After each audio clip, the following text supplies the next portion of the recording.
If pressure makes you react, you've already lost control. The moment you master your emotions under stress, you don't just survive the situation, you decide how it ends. Authority is not announced, it is felt. And under pressure, the fastest way people lose authority is by losing emotional control.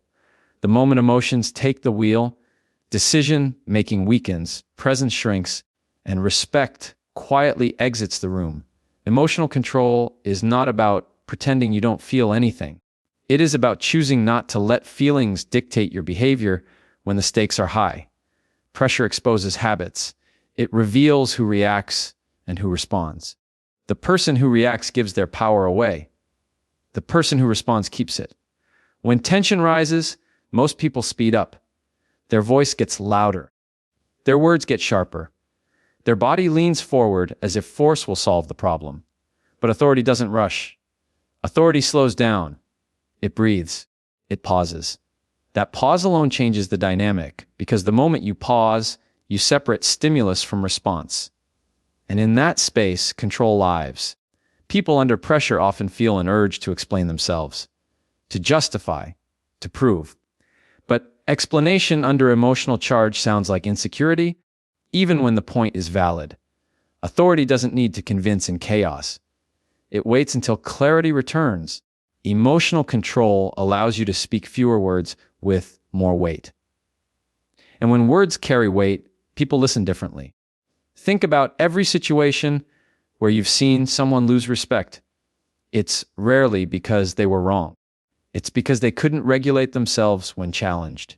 Anger, defensiveness, sarcasm, emotional outbursts. These are signals, not of strength, but of loss of command. The body shows it first. Tight jaw, shallow breathing, rigid posture. Emotional control starts with awareness of these signals.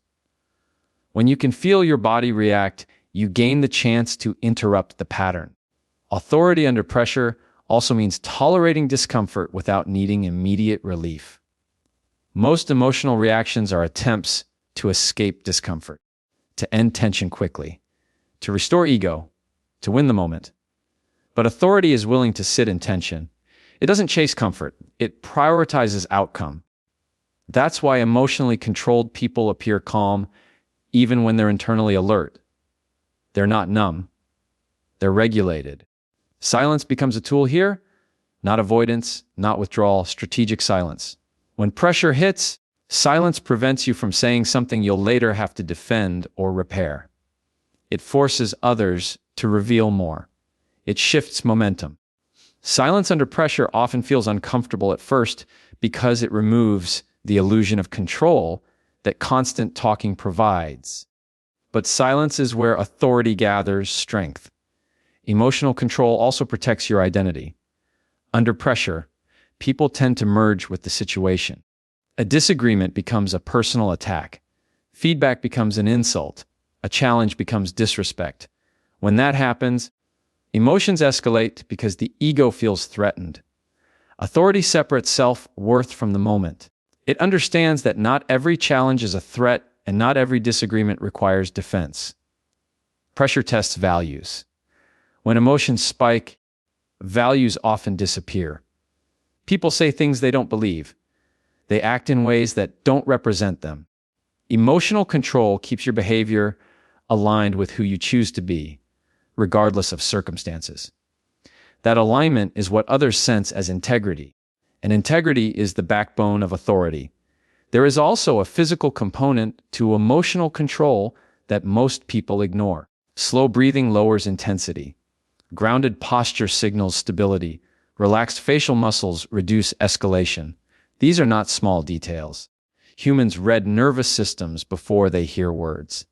A calm nervous system communicates authority long before you speak. When others feel your steadiness, they subconsciously adjust their behavior. Under pressure, emotionally controlled people ask better questions. Instead of reacting, they gather information, they clarify, they observe.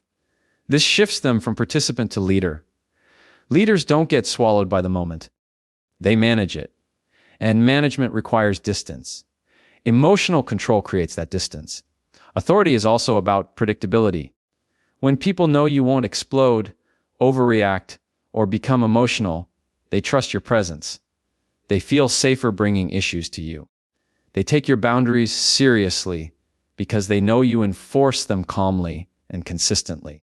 Emotional unpredictability erodes authority even when intentions are good. Another overlooked aspect is timing. Emotional control allows you to choose when to address an issue. Not every battle needs to be fought immediately. Not every response needs to be instant. Delayed response is often perceived as wisdom. Immediate reaction is often perceived as impulsivity. Authority understands the power of timing. Pressure situations often tempt people to perform, to prove competence, to show dominance. But authority doesn't perform under pressure. It simplifies. It strips things down to essentials. It focuses on what matters most.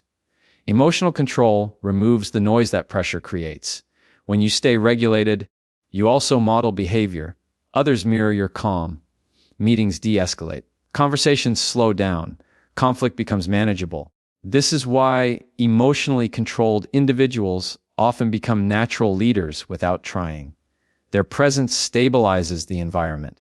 Emotional control does not mean tolerating disrespect. It means addressing it without losing composure. Boundaries delivered calmly land harder than boundaries delivered emotionally. A firm, a steady response carries more authority than anger ever could. Anger asks to be challenged. Calmness ends discussion. Pressure will always exist. Deadlines, conflict, expectations, uncertainty. You don't eliminate pressure by avoiding it. You eliminate its power by mastering your response to it. And every time you choose control over reaction, you reinforce your authority. You train others on how to treat you. You train yourself to remain centered regardless of external chaos. Over time, this becomes identity. People begin to associate you with steadiness, with clarity, with control. They trust your decisions because they know those decisions aren't driven by emotion. And trust is the quiet foundation of authority. Emotional control is not passive. It is active restraint. It is choosing long-term respect over short-term relief. It is understanding that the moment you master yourself, you no longer need to dominate the situation. You become the reference point others adjust to. Under pressure, authority doesn't rise by force. It emerges through control. Outcomes are not decided in the loud moments. They are decided in the controlled ones. When pressure hits, the instinct to react feels natural, almost justified. The voice wants to rise. The body wants to move fast. The mind wants to win immediately. But reactions are emotional shortcuts, and shortcuts rarely lead to strong outcomes. Calm responses take longer, but they go further. A reaction is automatic. It's driven by emotion before thought has time to catch up. A response is intentional. It passes through awareness, judgment, and choice. That difference changes everything. Under pressure, people don't remember who spoke first or who spoke the loudest. They remember who stayed composed and shifted the direction of the moment. When someone reacts, they surrender control to the situation. The situation dictates their tone, their words, their behavior. Calm responses reverse that relationship.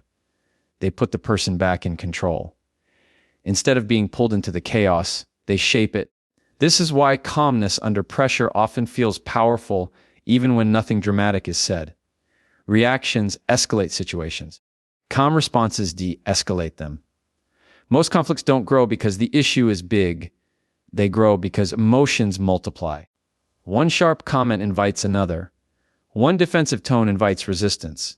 Calm responses interrupt that chain. They remove fuel. And without fuel, conflict loses momentum. People often confuse calmness with weakness. But calmness requires more strength than reaction. Anyone can react. It takes discipline to pause, regulate, and choose words carefully when emotions are high. That discipline is felt by others. It commands attention without demanding it. Under pressure, the nervous system is the real battleground. When it's overwhelmed, reactions take over. Calm responses come from a regulated nervous system. Slower breathing, grounded posture, Steady eye contact. These signals communicate safety and control. Others may not consciously notice them, but they respond to them instinctively. Calm responses also create clarity. Emotional reactions narrow focus. They push the mind into survival mode. Calmness widens perspective. It allows you to see options, to recognize leverage, to understand what actually matters in the moment. Many poor outcomes happen not because of bad intentions, but because reaction limited vision. There's also a timing advantage. Reactions are immediate, but they often create problems that need fixing later. Calm responses may delay gratification, but they reduce damage. They prevent words that need apologizing for. They prevent decisions that need undoing. Over time, this consistency builds credibility. When pressure comes from other people, calm responses shift power dynamics. The person who reacts becomes predictable. The person who stays calm becomes unrateable. And unrateability creates advantage. It forces others to slow down, to reconsider their approach, to reveal more than they intended. Calm responses don't mean silence every time. They mean measured speech, clear boundaries, controlled tone, saying exactly what needs to be said and nothing extra. Extra words under pressure usually come from emotion, not strategy. Calmness trims the excess. Outcomes are influenced by perception as much as logic. Even the correct argument loses power when delivered emotionally. Calm delivery increases persuasion. It makes ideas sound more credible. It makes boundaries sound final. It makes disagreement sound professional rather than personal. Reactions are often about ego. Calm responses are about results. Ego wants to be right now. Results care about what works long term. Under pressure, choosing calm is choosing outcome over ego. That choice isn't always comfortable, but it's effective. In high-stakes moments, people look for anchors. Someone stable. Someone clear. Someone who doesn't amplify the stress. Calm responders naturally become that anchor. Others defer to them without being told to. Leadership emerges quietly in these moments. There is also a learning effect. When you practice calm responses under pressure, your tolerance for stress increases. Situations that once triggered reactions begin to feel manageable. Emotional control becomes familiar rather than forced. This is how composure becomes identity rather than effort.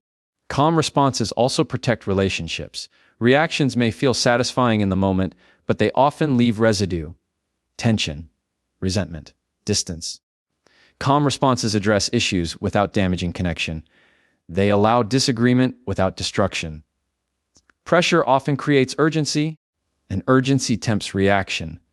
But urgency doesn't require emotional intensity. Calm action can still be fast.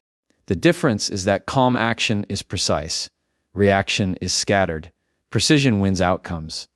When others expect you to react and you don't, it disrupts patterns. It forces a reset. That reset opens space for better decisions. Many negotiations, conflicts, and turning points are won not by strong reactions, but by calm refusal to be pulled off center.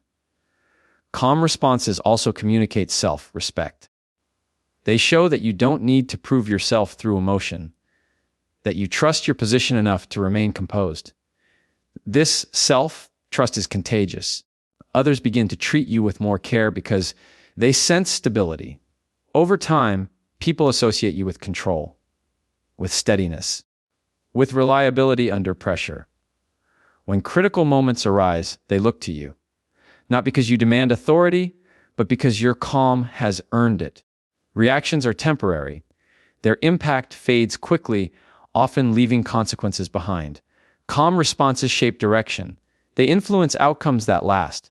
And in the moments that matter most, it is never the fastest emotion that decides the future, but the calm choice that redirects it